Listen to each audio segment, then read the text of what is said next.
First and foremost, I want to give all praise, glory, and honor unto Yahweh, Ba'Shem, Yahushai, Ba'Shem, Rakakodash. Double honors unto the apostles and elders of Great Millstone. Salutations to you, Akim, who go out throughout the four corners of the earth, pushing this truth in all sincerity, risking your life and putting your life on the line for Yahweh, Ba'Shem, Yahushai, and the pushing forward of this word unto the four corners of the earth. Shalom to you. Just another day to come out and condemn this devil, Esau, Edom. Wake up the hopeful elect unto the kingdom of heaven. And, I'll get right into it, man, because Trump basically just told the rest of the world in Syria that he's stealing their oil, right? So that's the whole reason why we were supposed to have all troops out of Syria years ago, but they're still there, and people couldn't figure out why. Well, Trump is an idiot, and he just came out and said it. He said, hey, he came back a little while ago like, hey, we've secured the oil, blah, blah, blah, blah, blah. Now he's saying, well, we're just going to take that oil. And if anybody else in the world has a problem with it, what up? Let's go. All right, so he's punking everybody right now over this Syrian oil. And he was not invited to that country. He has no business in that country. He just basically rolled up on these fools and hijacked them. Right, but he did it in a way where, we're going to protect you because the Syrian government was allies. They were all allies. But now that Trump's pulling this, there's no more unification between the Syrian government and the United States, where there was not too long ago. This is Psalms 55 and 21. The words of his mouth were smoother than butter. Right? Is that not what Esau, Edom, the so-called white man's MO is? Does he not go to and fro amongst the earth, causing problems, right? Telling lies? Did he not come to the banks of West Africa and tell people of a greater world, right? And then enslave them? Did he not come to the Americas and tell the story of Thanksgiving, where it was really a story of genocide and mass murders and rape and pillaging, right?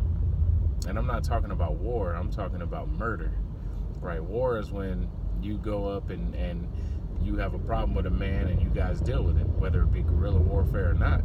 That's war. Esau, Edom like to massacre women and children and elderly, right? Any of the major massacres that are written about, Wounded Knee, Sand Creek, Weo massacre, all these different massacres, they always massacred women, children, and elderly. Right, the wars that they fought against the men, they lost a lot of them until they brought the Negroes in, and the so-called Negroes, which is the tribe of Judah and the nation of Israel, and the so-called Seminole Indians, which is the tribe of Reuben.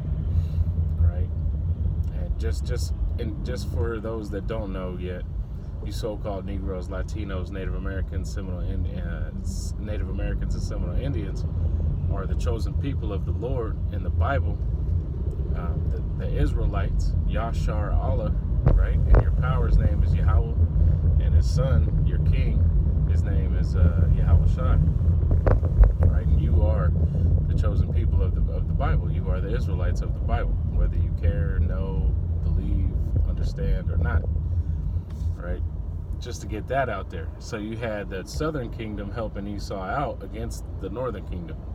And that's how they were eventually able to take down all these tribes, right? So, but did he not come with words that were smoother than butter, right? Did he not sign multiple treaties and break every one of those laws?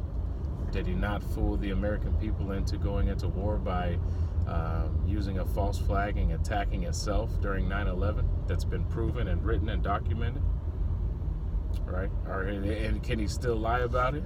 And still have you idiots in a trick bag thinking that, oh no, that never happened, right? That's how smooth this fool's words are, right? So though the words of his mouth were smoother than butter, but war was in his heart, right? So he stabbed the Native Americans, the Seminole Indians, the whole nation of Israel in the back. You Latinos, right? He sold you all these dreams, and then he turned around and killed you and your families. his words were softer than oil, right? He's got a good mouthpiece, right? PR. Everything he does, he talks a really good game. Yet were they drawing swords. But war is always in his heart. So when he went into Syria, it's like, oh, we're going to help you. We're going to set up missile defense systems, and we're going to train your military, right? Which he did all of that. He went in there and got with the Kurds. He's been with so many different groups over there. It's hard to even keep up whose team Esau's on right now and whose team he'll be on tomorrow, right? But it's funny because, these groups are now seeing him for what he is, right? So though he came with words that were smoother than oil, yet he had swords drawn, and that's how he was able to take over the oil there, right? And Trump was like, oh, we need to help our Kurdish friends, right? Check this out. Ecclesiasticus 12 and 11. Though he humble himself, right? Came humble and go crouching, right? That's a very humble position to be in, a crouch. Yet take good heed and beware of him. All right, scriptures know this devil very well. The Most High Yahweh created this devil to be the devil, right? To be the physical counterpart of the spiritual demon Satan. All right, so he's telling you, beware of him. And thou shalt be unto him as if thou hast wiped a looking glass, and thou shalt know that his rust hath not been altogether wiped away. So his wickedness is always going to be there. All right, though he come politically correct and all that, and he talks a really good game with his suit and his tie and his handshakes, right?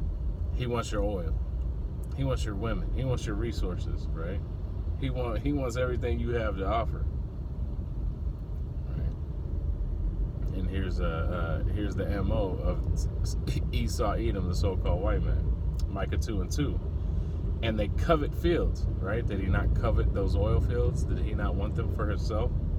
And take them by violence. Now, did he not, in a sly dog way, go about and take that land by violence, right? There's lots of war there, right? Who do you think's in charge of that war? And houses, and take them away. Right? They covet fields by violence and houses and take them away. So they oppress a man and his house, even a man and his heritage. Right? And is he not over there trying to change the ways of these Syrians? Right? Does he not try to tell their women you don't have to wear a burqa? Does he not push homosexuality over there? Does he not push the wine of his fornication, man? He pushes that very hard in the Middle East, to where it's working in some places. Right? He covets the fields. He takes them by violence. He oppresses a man in his home. Right? So now he's got the oil fields, and he's like, who want to do something about it? So hey, man, Lord willing, this will get us into draw the troops into that valley of Jehoshaphat, man, for the war of Armageddon, Armageddon. And man, Yahweh Shai come back and deliver the elect. We're patiently waiting for that day. We're tired of this place. We don't want to be here anymore. We want to be in the kingdom of heaven with our Lord Yahweh Shai, under the rule of our power Yahweh. So hey, man, with that, we'll go ahead and wrap this up. I want to give all praise, glory, and honor unto Yahweh, B'Shem Yahweh Shai, B'Shem Rakakodash. Double honors unto the apostles and elders, and salutations to you, Akim, who go out throughout the four corners of the earth.